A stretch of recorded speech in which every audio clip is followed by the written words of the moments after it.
반갑습니다. 기도하겠습니다.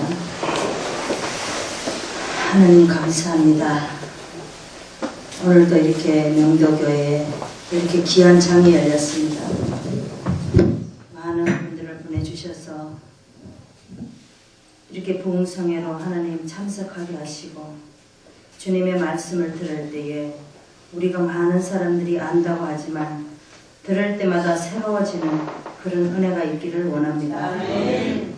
이 시간도 성령 하나님께서 함께하여 주실 줄 믿사옵고 예수 그리스도 이름으로 기도드렸사옵나이다. 아멘. 우선 찬송 하나 321절.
올바른 신앙 자세라는 제목으로 은혜 나누겠습니다. 제가 이제 우리 전수지 목사님이 여기 청년들이 많다 그래서 제가 이 설교 제목을 준비를 했어요. 근데 설교 준비를 하고 와서 보니까 오전에 설교하신 전태선 목사님하고 너무 이게 잘 맞는 것 같아요. 또 와서 보니까. 그래서 우리가 로마서를 알려면 우리가 또 사복음서를 알아야죠. 사복음서는 성육신에서 오시고 죽으시고 부활하시고 또 승천하시고 영으로 오시고 교회를 세워가고 또 이제 로마서로 이렇게 교회가 세워지고 성도들의 신앙생활에 대해서 말하고 있습니다. 그래서 우리가 사복음서는 신약에 보면 모판이라고 그럴 수 있어요. 그리고 구약에는 또 모세오경이 또 모판입니다. 우리가 모내기를 하려면 시골에서 모판이 있어야지 그 모판에서 뭐를 이렇게 모정을 할 수가 있어요. 근데 이 성경에 보면 구약은 모세오경에서 이제 많이 이제 이렇게 다 말라기까지 이렇게 펼쳐나가죠. 그리고 신약에는 사복음서로 인해서 계시록까지 이렇게 이어져 있습니다. 그래서 로마서는 세워진 교회가 어떻게 신앙생활을 해야 되는가에서 써져 있습니다. 그래서 하나님께서는 우리를 살리시려고 그 귀한 예수를 죽였어요. 그래서 우리는 천하보다 귀한 존재인데 우리가 때로는 천하보다 귀한 존재인지 모를 때가 많습니다. 어떤 신앙생활을 해야 되느냐? 원리를 써놓았습니다. 신앙의 원리에 대해서. 그래서 생명의 원리를 써놓은 것을 말합니다. 교회 생활을 어떻게 해야 되냐? 창세기에 보면 구원을 계시하셨어요. 그리고 시편에 보면 삶에서 하나님을 만나고 우리가 어떤 하나님을 우리가 뭐 꼭 교회에서만 만나는 것이 아니라 걸어가다가도 만나고 차 속에서도 만나고 우리가 삶 속에서 늘 주님을 만나고 고백하고 우리에게 적용을 해야 됩니다. 우리는 그동안 신앙생활 하면서 교회 이제 담임 목사님이 말씀을 전하면 어떤 귀한 말씀이 있어요. 그러면 들으면 우리는 대부분 다 나에게 적용을 안 하게 되죠. 그날따라 우리 남편이 교회를 안 왔어요. 그 인간이 들어야 되는데 못 듣는 거예요. 그날따라. 그렇게 적용을 많이 해왔어요. 근데 우리는 그렇게 적용하면 안 되겠죠. 모든 성경은 나에게 적용되고 상대방은 다 하나님이시라는 거. 남편도 때로는 하나님이 될 수도 있고 아내도 하나님이 될 수도 있고 또 자녀도 하나님이 될 수도 있어요. 근데 우리는 그렇게 생각 안 하죠. 하나면은 하나님이 어디 있어요? 그렇지 않잖아요. 그래서 오늘은 로마서에는 그런 신앙의 원리에 대해서 써놨습니다. 그리고 우리가 오늘 또 로마서에 보면은 믿음으로 의롭다함을 얻으라 그랬어요. 그런데 사도행전 야고보서에서 보면은 행함으로 라고 써놨어요. 행함으로 하라고. 근데 여기 로마서는 이방인이 있어요. 5가지 원리를 가지고 말합니다. 로마서는 우리가 죄인이고 죄인은 구원받아야 되고 구원받은 성도는 구원만 받고 있으면 안 돼요. 성화가 돼야 되겠죠. 그래서 성화가 되면 하나님의 주권을 인정해야 됩니다. 주권을 인정하고 봉사를 하고 실천을 해야 돼요. 근데 우리가 대부분 신앙생활 할 때 그렇게 하지 않고 교회에서는 봉사만 가르치죠. 우리가 그동안 그렇게 신앙생활을 해왔어요. 봉사를 해야 복을 받는다. 뭐 봉사를 해야 자녀가 복을 받는다. 그렇게 신앙생활을 했습니다. 그래서 요번에 우리가 이제 이렇게 복음 부흥 집회를 하는 것은 그동안 이제 부흥사 목사님들은 그렇게 이제 집회를 하지 않았어요. 뭐를 해야 복을 받는다? 꽃꽂이를 해야 자녀들이 복을 받는다? 그러니까 꽃꽂이 하려고 난리잖아요. 교회 가면. 그렇기 때문에 우리는 이제는 그것을 뒤집어서 개혁하려고 이렇게 모여서 부흥회를 시작을 했습니다. 말씀으로 우리가 성경에 지금이라도 안 늦었으니까 우리부터 말씀으로 개혁으로 나가자 이렇게 해서 시작을 했습니다. 조금 부족하지만 이렇게 또 이렇게 전하게 되었습니다. 그래서 로마서에는 이방인 1장에 보면은 이방인이 죄인이다 그랬어요. 2장에 보면 유대인도 죄인이다. 우리 모두가 다 죄인이라는 거예요. 예수를 알면은 우리가 다 죄인이 되는 거예요. 그런데 예수를 믿지 않은 사람한테 우리가 죄인이야. 우리가 죄인인 거 아세요? 이러면 난리가 나죠. 무슨 소리 하냐고. 내가 무슨 죄인이냐고. 내가 무슨 어떠한 좋은 일도 하고 뭐도 하고 하는데 무슨 죄인이냐고 그렇게 말을 합니다. 근데 우리는 예수 믿는 사람으로서 우리가 예수를 알면은 죄인인 걸 알아요. 그래서 우리가 화가 나도 속주구름 해가지고 고개가 숙여지고 누가 뭐라 그래도 아 맞아 내가 죄인이지 하고 또 이렇게 고개가 숙여지고 그렇게 됩니다. 그래서 2장에 보면은 이방인도 죄인이라고 그래요. 근데 로마서는 이방인이 죄인이기 때문에 예수를 모르기 때문에 믿어야지 된다라는 거예요. 그래서 믿음으로 의롭다함을 얻으라는 거죠. 그래서 로마서는 이신칭의와 이신덕의를 말합니다. 그래서 여기에 보면 이신칭의와 이신덕의는 믿음으로 말미암아 의롭게 된다라는 말씀입니다. 그래서 우리가 이렇게 보면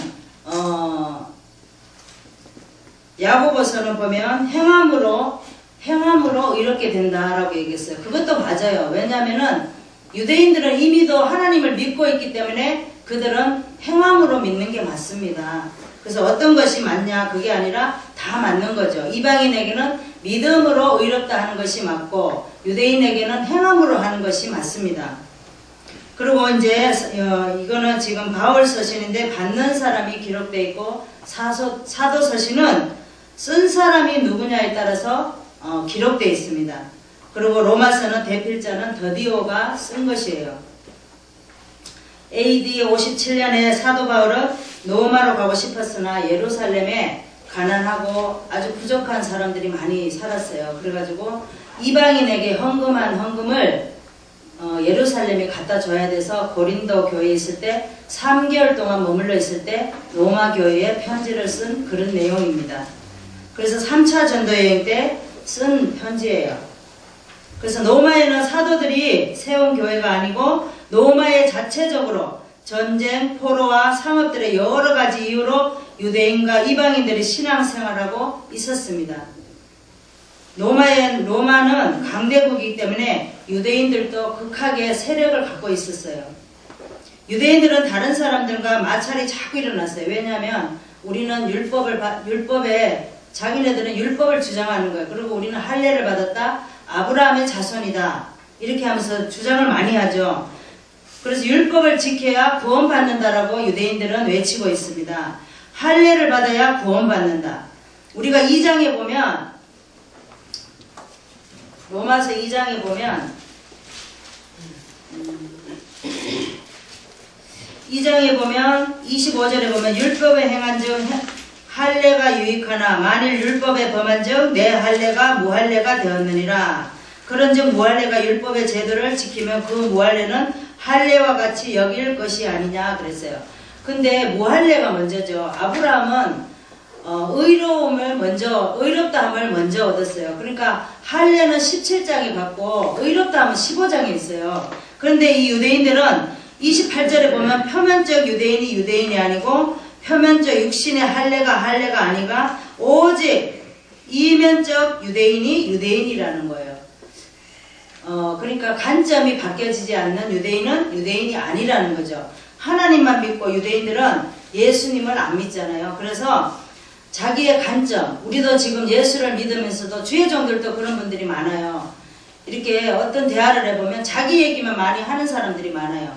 남의 얘기는 들어주지도 않아요. 자기가 아까 오전에도 우리 전태선 목사님이 말씀하셨지만 목사들이 가장 강한 게 목사라고 그러잖아요. 그죠? 근데 목사가 되었다고 다 완성자가 아니죠. 저도 이제 목사지만 상대방의 말을 많이 들어줘야 돼요. 상대방은 곧 하나님이에요. 그래서 이렇게 부부로 붙여놓은 거는 하나님이 서로 훈련하라고. 훈련해서 이렇게 뾰족한 이렇게 삼각이 있으면 그게 자꾸 이렇게 무너져야 돼요. 그래서 둥그러질 때까지 하나님은 그렇게 훈련시킨다는 거죠. 때로는 자녀로도 훈련을 시키고 또 이웃을 통해서도 훈련을 시키고 또 형제를 위해서 훈련을 시키기도 하고 동료를 위해서 훈련을 시키기도 합니다. 우리가 사역 가는 길이 그렇게 쉬운 길이 아니잖아요. 그래서 이방인 성도는 지나치게 자유를 강조합니다. 이방인들이 저도 이제 예수를 믿기 전에는 저희들이 우상을 믿었어요. 그런데 우상을 믿는 사람들이 하루아침에 예수를 믿는다고 옛날의 모습이 벗겨지는 게 아니에요. 근데 이 이방인들은 지나치게 자유를 강조한 사람들이에요. 그리고 참자유 아닌 방종에 이르기까지 문제를 일으켰어요. 우리는 참자유를 좀 달라 막 이러면서 그랬어요. 근데 신앙 안 믿다가 전도돼서 새신자가 와서 교회를 1년, 2년, 3년, 4년 다녀도 주님이 내 안에 없으면 이방인이 된다는 거죠. 옛날에 그 모습이 생각이 나고 옛날에 믿었던 우상이 생각이 나고 옛날에 믿었던 그 우상에 절했던 거, 미신 믿었던 거 그런 걸 자꾸만 교회 다니면서도 자기가 말씀이었으면 자꾸 관점이 그쪽으로 이렇게 빠진다는 거예요. 우리가 지금 예수를 믿으면서도 예수 믿는 사람들이 1월달 되면은 뭐 미알인가 어디에 가면은 복잡화 되잖아요. 거기 가서 뭐 점을 보고 그러는 사람들이 많다 그래요. 그러니까 그런 사람들은 옛날의 모습이 아직 안 벗겨져서 그렇습니다. 주님을 못 만나서 그렇습니다. 내 안에 주님이 있으면 우리가 그렇게 하라 해도 못하죠. 무서워서도 못합니다. 근데 여기 보니까 이방인은 이제 지나치게 자기네들이 자유를 달라고 그렇게 말하고 외적인 문제는 하늘나라 시민생활에서 자세에 대해서 어떠한 삶을 살아야 하는지 심한 갈등을 겪고 있었어요. 우리도 예전에 그 아주 무당 섬기는데 아주 대가였었어요. 무당 섬기는데. 그런데 예수 믿고 나서도 저는 교회 다니자마자 이제 성령임에서 저는 이렇게 막 뒤집어지고 그랬는데 우리 남편은 예수 믿고도 처음에 교회 와가지고 말씀이 언어가 너무 어렵다, 찬송이 너무 어렵다 막 그랬어요. 왜냐면은 맨날 뽕짝만 듣고 살았으니까 교회 오면 찬송이 너무 어려운 거예요. 그리고 목사님이 말씀하신 언어가 혀가 안 돌아간대요. 듣지를 못하겠대요.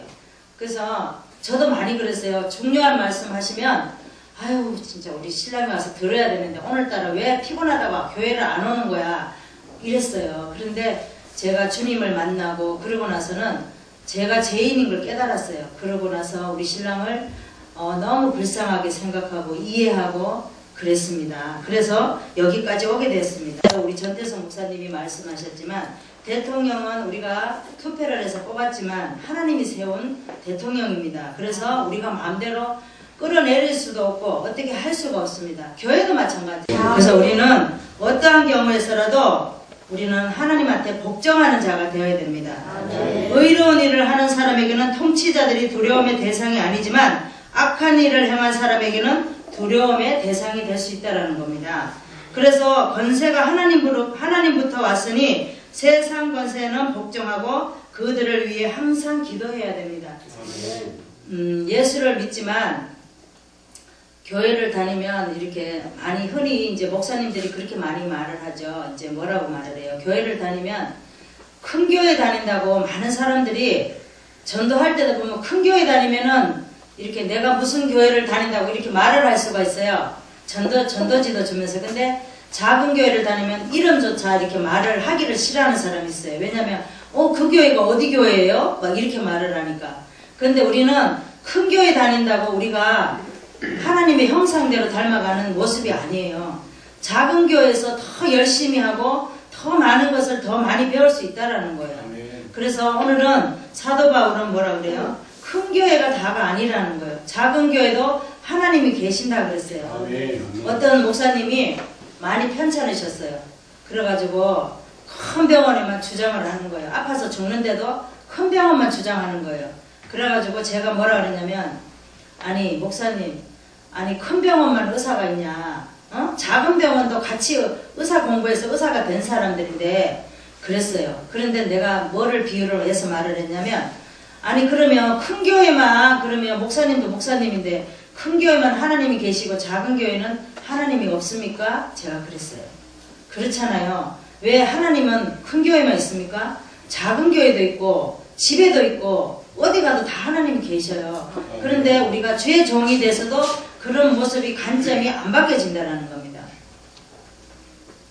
우리는 내가 하려고 하면은 아브라함같이 이스마엘을 낳게 됩니다. 그리고 아론같이 금송아지를 만들게 돼요. 그래서 우리는 무엇이든지 할 때 하나님한테 묻고 그렇게 하는 것이 맞는 것 같습니다. 그러면 어떤 올바른 신앙 자세를 가져야 하는지 두 번째 말씀을 보겠습니다. 빚진 것을 사랑으로 갚으려는 올바른 신앙 자세를 가져야 됩니다. 8절에서 10절까지 보겠습니다. 피차 사랑의 빚 외에는 아무에게든지 아무 빚도 지지 말라. 남을 사랑하는 자는 율법을 다 이루었느니라 그랬습니다. 사랑은 이웃에게 악을 행치 아니하나니 그러므로 사랑은 율법을 완성이니라 그랬습니다. 우리가 다른 사람을 사랑하는 빚 외에는 아무 사람에게도 아무런 빚도 지지 말라는 거예요. 하나님은 율법의 완성자입니다. 우리가 사랑으로 많은 이웃에게 베풀 수 있는 사람은 우리가 사랑으로 완성이 될 수 있다는 거예요. 아멘. 남을 사랑할 줄 아는 사람은 율법을 이룬 사람입니다.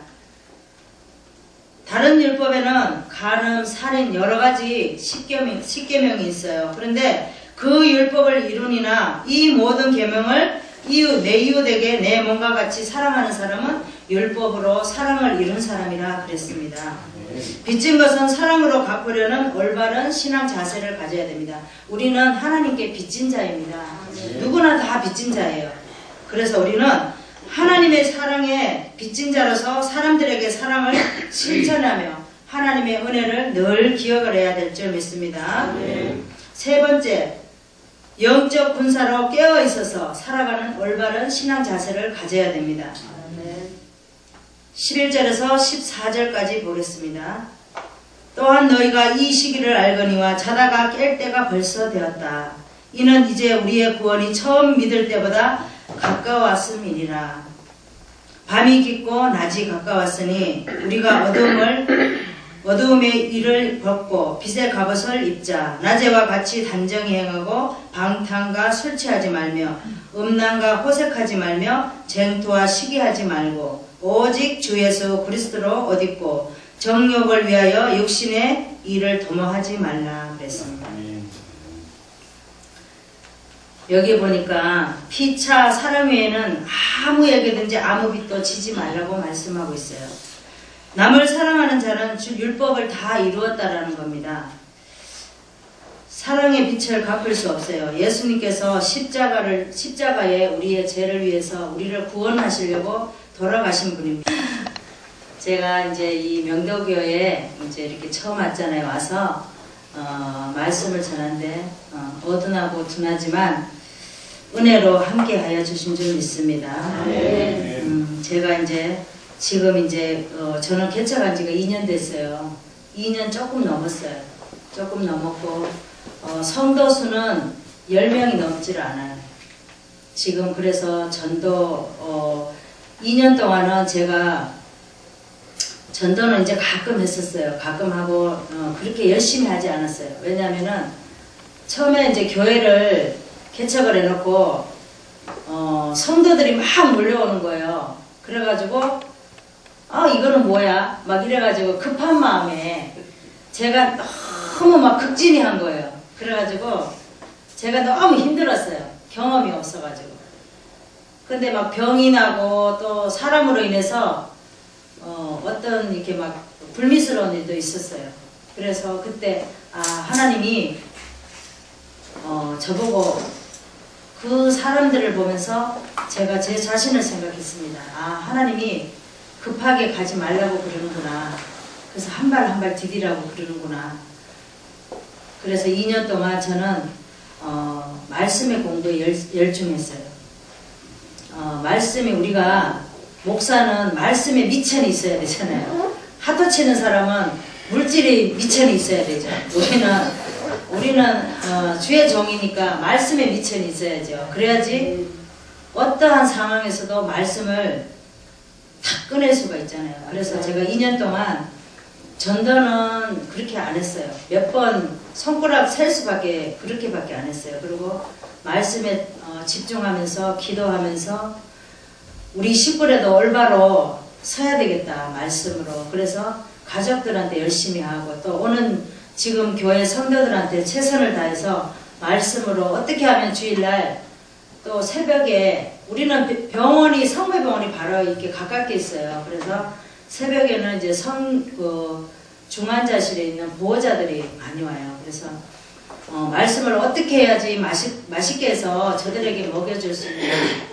그래서 그동안 말씀을 많이 봤어요. 공부도 많이 하고 그랬고, 이제는 2017년도부터는 제가 이제는 전도를 해야 되겠다. 그래가지고 제가 이제 전도 집회를 갔어요. 가가지고 거기서 작은 교회 살리기 해가지고 거기 갔더니 이제 전도용품이랑 이제 이렇게 후원을 해주더라고요. 작은 교회에. 그래가지고 거기 가서 이틀 동안 교육을 받고 거기서 전도하는 거 이제 배우고 그렇게 해가지고 제가 그래서 이제 이거를 달고 이제 제가 열심히 이제 영혼 사랑하는 마음으로, 하나님께서 영혼 사랑하는 마음으로 정으로 세웠기 때문에 이제는 2017년부터 어떠한 경우에라도 이제 말씀과 또 이제 영혼 사랑하는 마음으로 열심히 할 거예요. 그리고 제가 우리가 이제 이게 부흥의 집회가 여기가 이제 마지막이거든요. 마지막에 제가 섰는데 제가 너무 부러웠어요. 앞에 하신 목사님들이 먼저 한 사람들이 너무 부러운 거예요. 그래가지고 왜 하나님이 저 맨 꼴찌다 이렇게 세워놨나 그랬어요. 그런데 너무 감사했어요. 여기 와서 보니까 교회가 너무 아름답고 또 이렇게 우리 목사님들이지만 또 이렇게 함께 모여서 예배 드릴 수 있고, 또 전수지 목사님 우리가 또 이제 방송국에서 가끔 보지만 목사님이 또 이러이러한 교회에서 또 신호하고 계시는구나, 또 오늘 또 많은 것을 보고 깨닫고 또 이렇게 했습니다. 말씀을 정리하겠습니다. 우리가 올바른 신앙 자세를 가지려면 하나님의 권위에 온전히 순종하는 자가 되어야 됩니다. 두 번째는 빚진 것을 사랑으로 갚으려는 그런 올바른 신앙 자세를 가져야 됩니다. 세 번째는 영적 군사로 깨어 있어서 살아가는 올바른 신앙 자세를 가져서 하나님 앞에 인정받고 칭찬 듣는 저와 여러분 되시기를 축복합니다. 기도하겠습니다. 하나님 아버지 감사드립니다. 아버지, 오늘도 부흥성회로 인해서 저희들이 이제 마지막으로 명도교회에 와서 집회를 하였습니다. 성령님께서 오늘도 저희들의 기도를 들으시고 또 찬송 소리를 들으시고 하나님께서 함께하여 주신 줄 믿습니다. 저희들이 늘 부족하고 나약하고 주님 앞에 내세울 것 없지만 주님께서 여기까지 걸어오게 하시고 이 시간도 역사하셔서 저희들 마음을 만져주신 하나님 감사드립니다. 날마다 우리는 주님을 향해서 나아갈 때에 주님의 빚진 자로, 죄인으로 하나님 아버지 그런 심정으로 나가기를 원합니다. 날마다 우리를 십자가에 못 박히게 하시고 나를 내려놓고 날마다 주님 앞에 다가갈 때 부끄럽지 않게 다가갈 수 있도록 그런 정이 되기를 원합니다. 감사드리며 예수 그리스도 이름으로 기도드렸사옵나이다.